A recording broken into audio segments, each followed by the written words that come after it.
Achu entertainment baay'een keessan ni beektanii TikTok irratti akkanumallee TikTokeroota baay'ee ilaaluu ni dandeessanii akkanumallee YouTuberoota baay'ee ilaaluu dandeessanii kunniin hundi isaaniitu online irratti platformii adda addaatti fayyadamuudhaan qarshii mataa isaanii galii dabalataa mataa isaanii uummachaa jiru. Isinis galii dabalataa mataa keessanii uummachuu ni dandeessu. Viidiyoo kana keessatti application Telegram irratti bootii tokko qofa fayyadamuun gaafilee isiniif kennamu qofa deebisuun qarshii dabalataa argachuu ni dandeessu. Telegram irratti bot quiz earn jedhamuuf qofa fayyadamuun galii dabalataa argachuu ni dandeessu. Viidiyoo kana keessatti akkaataa ittiin bootii kanatti fayyadamuun gaafilee qofa deebisuun kaffaltii argachuu dandeessan isinitti agarsiisa. Na hordofaadha. Nageenya sin daganne assalamu alaykum wa rahmatullahi wa barakatuh. Ashama harka fuunee akkam jirtu dhaggeeffattoonni YouTube channel Soofuma Rap bakka jirtanitti nageenyi kan koo kan jaalalaa fi kan kabajaa isin dhaqa bocha viidiyoo kana keessatti akkaataa ittiin application Telegram qofatti fayyadamuudhaan bootii tokko qofatti fayyadamuudhaan gaafilee isiniif dhiyaatan 10 deebisuudhaan kaffaltii mataa keessanii online irratti akkaataa argachuu dandeessan isinitti agarsiisa. Hanga dhuma viidiyoo kanatti nafaana turaadha. Obboleewwan yeroo jalqabaatiif gara YouTube channel kanatti dhuftan YouTube channel kun YouTube channel barnootaatti waan ta'eef subscribe gochuudhaan gara maatiiwwan keenyaatti dabalamaadha. Viidiyoo kana immoo like share gochuudhaan hiriyoota keessaniin dhaqqabaadha. Gara naman gara barnooticha keenya kanarratti dabarra. Egaa duraan dursitanii hojii kana hojjechuudhaaf gara application Telegram seenuu qabdanii application Telegram kana immoo duraan dursitanii update gochuun dirqama wanta kana hojjechuudhaaf update gochuun isin barbaachisa. Update akkamitti gochuu dandeenya warroota jettaniif immoo Play Store irra erga seentanii booda bakka search bar kanarratti Telegram jettanii salphamatti ni barreessitu salphamatti immoo update gochuu ni dandeessanii jechuudha. Telegram jettanii ni barreessitanii ergas immoo Telegram jettanii erga barreessitanii isa jalqabaa irratti click gootanii Telegram isa sirraadha isa kana jechuudha. Open naan jedha isin biratti update kan isin jedhu yoo ta'e haaromsuu hin dagatinaadha. Amma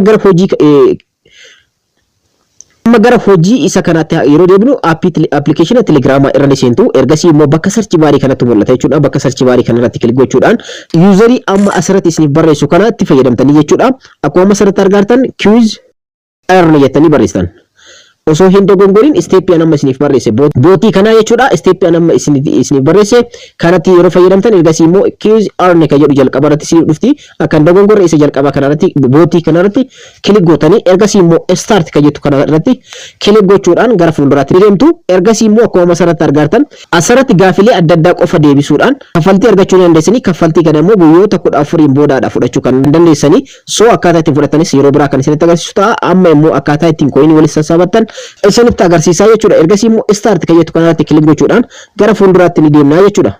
Ergasii immoo akkuma asirratti argattan start quiz ka jettutu jira ishee irratti click gochuudhaan gara fuulduraatti ni deemtu jechuudha. Qabaratti gaafileewwan sadiitu isin dhufa gaafileewwan sanniin ni deebistanii ergasii immoo gara fuula kanaatti isin fudhate jechuudha.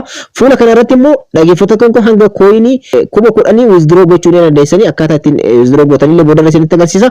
Akkuma asirratti argattan gaafileewwan amma isiniif dhiyaatan kurnan kanneen ni deebistu jechuudha. Tokko isaatiin ni deebistanii akkaataa ittiin deebistan ammoo isinitti agarsiisa jechuudha. Gaafii jalqabaa deebisuudhaaf asirratti akkuma asirratti argattan start quiz ka jettu kanarra click gootanii ergasii immoo akkuma asirratti argattan tokkoffaa sekendii 60 keessatti deebii kana deebisuu qabdanii lammaffaa immoo aansarii sirriidha argachuu qabdanii jechuudha. Start earning coins and join ka jedhu kanarratti click gochuudhaan ergasii immoo akkuma asirratti argattan gaafiin jalqabaadha how many ears does rabbit have isin jedha. Kana jechuun rabbit jechuun hilleettiidha. Hilleettiin miira meeqa qabdi isin jedha. Gurra isin qabdu baay'ee keessan ni beektanii lama yeroo jettan akkuma asirratti argattan you gold coins coinii lama naaf kenna jira. Akkuma asirratti argattan what is the shape of a football isin jedha. Shaping football ida maalidha isin jedha. Akkuma asirratti argattan square triangle or rectangle round shape isin jedha. Round shape ka jedhu kana ni filanna. Akkuma asirratti argattan coinii 400 irra gahee jira. Egaa akkuma asirratti argattan what do rabbits eat hilleetti maal nyaatti isin jedha. Gaafiin kun namoota garaagarummaa qaba. Akkuma asirratti argattan grass ka jedhu kana filadhee jira. Gara fuulduraatti ni deemna ammas jechuudha. Where do you whales live isin jedha. Scan ocean land ka jedhu jira. Already ocean filadhee jira. Akkuma asirratti argattan congratulations isin jedha. Gaafii kana daftanii fixuu xumuruu qabdan sababni isaas karatti isin argaa dhaabaan isinitti agarsiisuudhaaf jechuudha dhaggeeffattoota koo. So isin daftanii sekendii isiniif kennamu san keessatti gaafii 10 deebisuudhaaf sekendii 60 yookaan daqiiqaa tokkotu isiniif kennama. Daqiiqaa san keessatti gaafilee kurnan erga fixanii booda coiniiwwan kanneen walitti sababatanii ergasii immoo withdraw gochuu ni dandeessanii jechuudha. Egaa akkuma asirratti argattan coinin an deebisedha. Total gold coins 10,600 jechuudha. Dhaggeeffattoota kun kan deebise egaa doolaara meeqa hojjedhee jira? Doolaara 10.6 hojjedhee jira.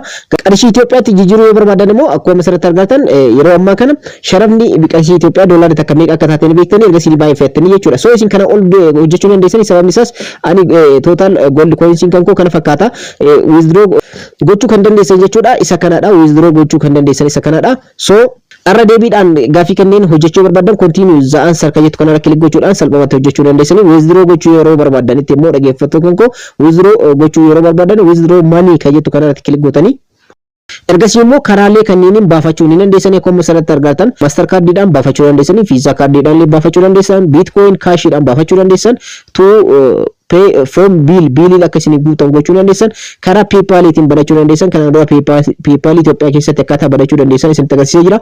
Inni biraa immoo bank transfer kan jedhamutu jira. Karaa baankiitiin illee transfer gochuu dandeessanii akkanumallee Western Union-dhaan baafachuu dandeessanii fakkeenyaaf inni to phone bill kan jedhu kana kilik gochuudhaan egaa kanas baafachuudhaaf kan barbaadan fakkeenyaaf ani akka kaardiinaaf guutuu yeroo barbaadete jechuudha. Dhaggeeffattoota koo enter phone number isin jedha bakka kanarratti lakkoofsa bilbilaa keessan ni guuttattan jechuudha. Lakkoofsa bilbilaa keessan koodii biyyaa wajjin wal qabsiiftanii ni guuttanii ergasii immoo garanatti jechuudha. Dhaggeeffattoota koo lakkoofsa guuttanii jechuudha withdraw gochuu dandeessanii ergasii immoo lakkoofsa bilbilaa keessan erga guuttanii booda koodii wajjin jechuudha withdraw money kan jettu kanarra kilik gootanii ergasii immoo dhaggeeffattoota koo akkuma asirratti argattan withdraw gochuun illee karaa kaardiitiin hangam akka isin barbaachisu isiniif ibsa jechuudha. So kanaafiyyuu coinii hangana walitti sassaabachuu dandeessanii qabdanii jechuudha. 200 walitti sassaabachuu qabdanii kana jechuun doolaara 200 jechuudha. Kana erga guuttanii booda doolaara san baafachuu ni dandeessanii jechuudha.